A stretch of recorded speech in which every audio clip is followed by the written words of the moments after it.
If you can imagine what it would be like to achieve your goal, there's probably something else that you can visualize just as clearly. And that's the reaction on all the faces of the people who surround you once you've done it. It's really true for most of us. We get our initial motivation with a little bit of a chip on our shoulder, like maybe things could be better if there were better circumstances or the people around us were more supportive. We see better for ourselves, we want better for ourselves, so we go after it. But it's a chicken and egg scenario, because as much as you can visualize how impressed everybody will be once all of this is complete, you also visualize the absolute worst thoughts and opinions that these people could have once you're just getting started. So while one is very motivating to achieve such a thing, the other one stops you from starting altogether because it is so paralyzing a thought. They'll say, "You've changed." They'll say, "That's a silly idea." They'll laugh at you. Woo! That one gets me every time. I do not want to be laughed at. I do not like feeling stupid. We stress and stew so much about those outside opinions while also craving the moment that those faces are satisfied and are proud, hoping that it's all going to mean that you're good enough. No matter what your motivations are, no matter how honest we are about them, if you're ready to push through the stress and anxiety of thinking about what other people's opinions are as you're going after the life you want, as you're achieving your goals, then I have some ideas for you. Number one, write out the worst case opinions. Have you ever seen the show This Is Us? It's my favorite thing when that couple talks to each other about the worst case scenarios. Like, what did the kid do this time? Let's talk about worst case scenarios now so we can get a feel for how the other one is gonna react to it and what we're going to do to present a united front. It's like a preliminary postmortem, as if the situation had already happened and what you're going to do to put your best foot forward after. This is something that you can do that's similar to that. If you're worried about starting something new or talking about something that you're working on with people that you think will be judgmental, write it out. Journal about it. Make a list of all of the worst things that people could say that would deter you and make you feel anxious and make you think that you're not good enough. Write them all down. The first thing that you do is you take the big hairy monsters out of your head and you make them real. You have to rectify your actual thoughts and feelings about those statements when you see them in real life. And when you do that, you start to build a skin. It gets thicker and thicker as you get more used to it, as you become more accustomed to it, as if they are real.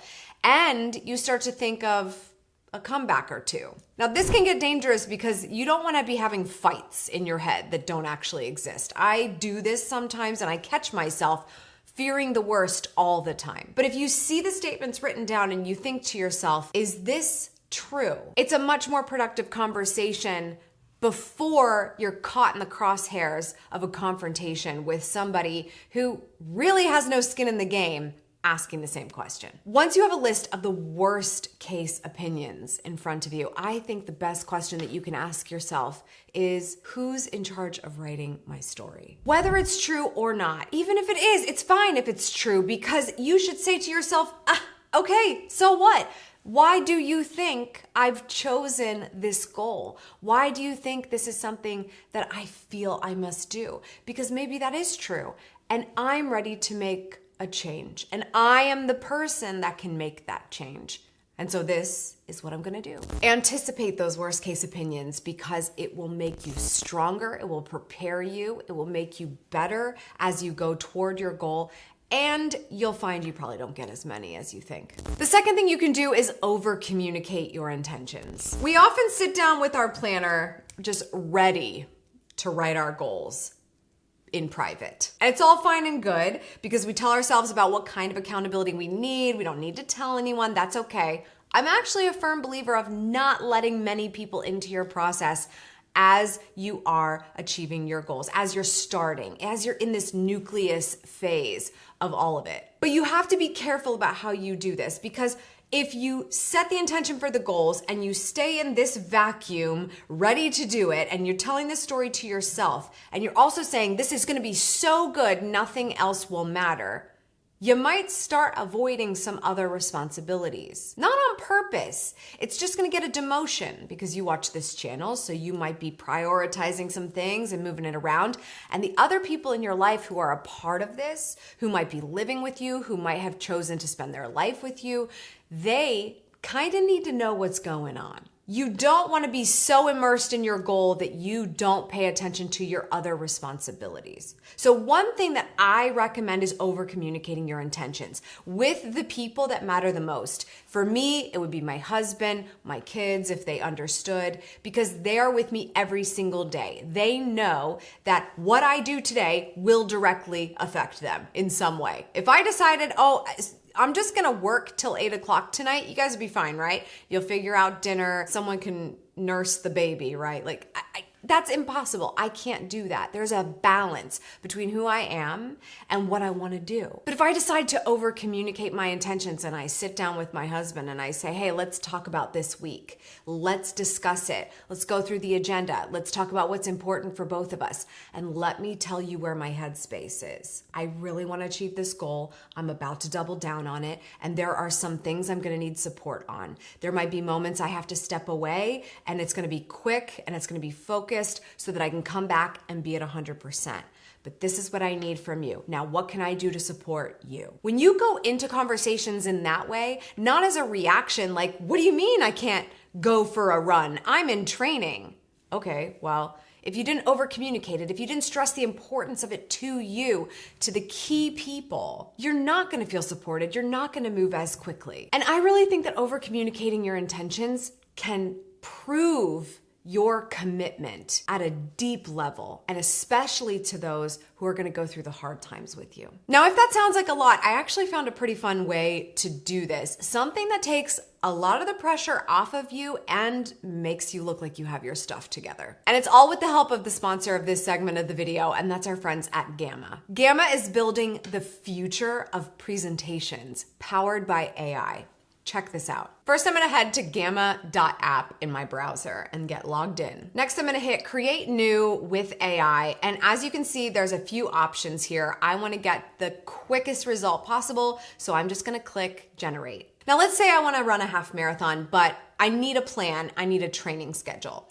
I'm gonna type here under presentation, a 12-week training plan for a half marathon. You'll see you get some pre-drafted fields, things that the AI has already helped determine is going to be important for a venture like this. And I can even add a card of something I would like to see there, like a weekly mileage quota. Next, I'm gonna choose the theme that looks the best for my vibe and the way I want it to look, and click generate. Now the AI is really quickly pulling together exactly what I need for a 12-week training program for a half marathon. And all I have to do is click present to see what all the details are. And what I also love is there's example prompts. So if you're just trying to get some ideas going here, you can shuffle through them. And the example that I really loved under the documents was a resume for an influencer. This is a great way to create a media kit if you're trying to start a business as an influencer, just showing the details of your work to brands who might want to work with you. So by going to Gamma and saying, this is what I'm thinking, help me flesh out the idea, and creating an entirely beautiful presentation, not only is it something that can keep you focused,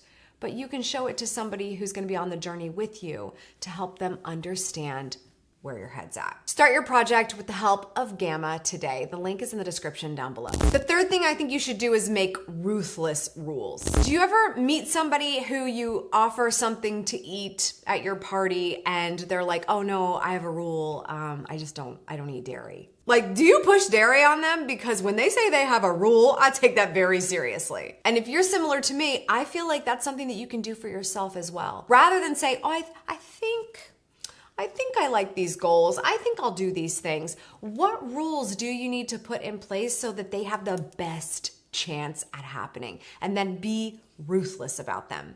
What will you always say no to?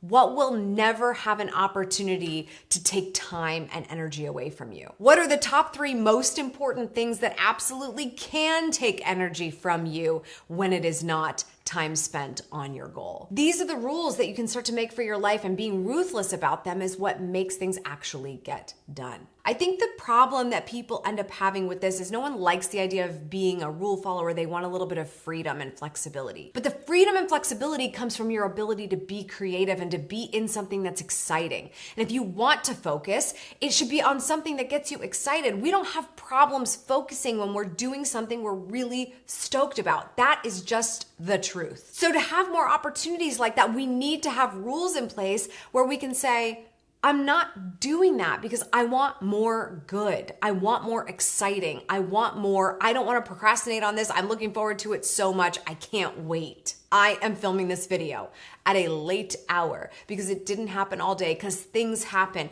because rules got stomped on. Even when you have them, life happens. But I'm so excited to be here right now. It means a lot to me. I make the time because it fills my cup. And I know if I don't, that's gonna slowly deteriorate. And if all I need is some rules in place to make sure that I show up, I'm gonna have them because this is my life and I wanna prove it to myself that I take that very seriously. Now, the fourth thing you should do is to stay the CEO of your goals. Sometimes when you let people in, sometimes when you start having those conversations, even with those close to you, it feels like you can take some of the pressure off of you and share responsibility with someone else. Now, maybe you're gonna go on that half marathon training and you want someone to hold you accountable that you get your miles in. That's all fine and good. And you can ask them for that help. But you can't rely on others to do much more than, did you get that 5-mile run in? They can't hold your hand to the track. They can't tie your shoes. They can't move mountains to make sure you get there. You have to do that part. You have to stay the CEO of your goals. And you have to have reasonable expectations of the people who say they will support you when they don't do it for you. Because in most cases, that's not going to serve you at all. Prove this means something to you by saying, I will make sure that I get across the finish line on my own, but I will take any help that comes along the way. When we learn to accept help, we get better. We're better socializers, we're better collaborators, we're better family members. But we can't say that we're gonna pass the baton off to someone else, to keep this analogy going, to pass the baton off to someone else who's not enrolled in the race. So stay the CEO of your goals and don't stress about what other people are thinking about it just because you let them in. It's so that they can be in the mind space of what you are focused on, not so they can do it for you. And finally, you're not going to stress out if you do number 5, and that is withhold any information about your goals from people who do not matter to the process. Like I said before, if they don't live with you, if they're not part of your day-to-day, if they have no vested interest whatsoever, then letting them in on what you're working on is just allowing more unnecessary opinions to come in. Now, the part where this becomes important is when what you're focused on, what you're doing is so important to you that it becomes the best reason for why you don't do something else. Now, let's say maybe you're late to class or late to work, or you don't make good on that responsibility that you said you would take on, helping somebody with something, and you then decide to drop your goal in their lap and say, oh, well, I'm working on this and it's very important to me, so I have a perfectly good reason as to why I dropped the ball on your thing. Don't do that, please. That's just making excuses. It doesn't sound that great that you came up with something better to do. It might be awesome, but it doesn't sound good to the other party. Now, that's gonna be the challenging one. The other one is going to be, I'm just filling time in this conversation with somebody who doesn't really matter. And if I say something, then they're just gonna feel like their opinion is allowed and I don't really want to allow it. Don't fill the space. If you're ever looking to fill space in a conversation with someone, it doesn't have to be about you ever. You will be shocked at how much people can talk about themselves if you ask questions. But the point is, don't use your goal or your journey on this process as just a talking point to fill time or make excuses or make it seem like you are enough. You don't need to prove it. especially to people who are not important on this journey. You will stress more. You will have a harder time if you open the doors up to too many people. Now, maybe let's say 6 weeks into training, you're feeling pretty good. You've knocked out some mileage and you're halfway there and you're really going to do this thing. Maybe you'll feel a little bit lighter. You'll feel like you can have this conversation more with people who don't have a vested interest because it's okay.